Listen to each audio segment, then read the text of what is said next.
4 čítanka a ideme von. Takže máte rozchod. Tašky si odložte, máte rozchod.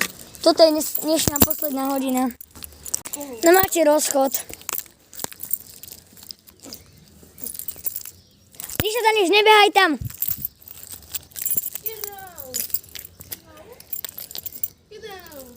No Milka, počúvaj ma.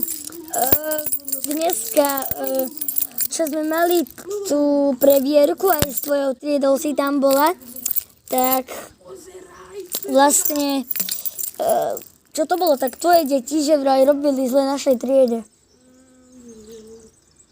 No ja neviem prečo, ale sťažovali sa, že tretiaci nám robili zle, aj keď je naša trieda štvrtáci.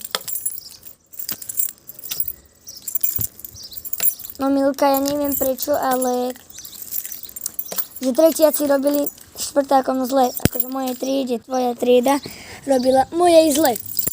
Takže čo mi k tomu povieš? Ale ja som si nič nevšimla, že by robili vo vašej triede zle. No dovol, ale tak ty si strašenúť nemusela. Ale keď som ja s tebou odišla na tú kávičku, tak akože začali tam vyvádzať, hulákať a neviem čo. Ja som to počula, keď som sa vrátila, tak všetci začali sedieť, ja som si pozerala kamerové. Adela, nechytaj to! No, takže tak. No prepáč, ale oni to nemysleli v zlom, ale dobrom. Dobre, Adela, ticho, čo počúvaš, učiteľské tajomstvá. No dobre. Čo je, Miško? Čo sa stalo, keď si tu? Čo sa stalo, Miško?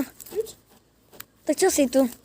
No, je to veľká prestávka.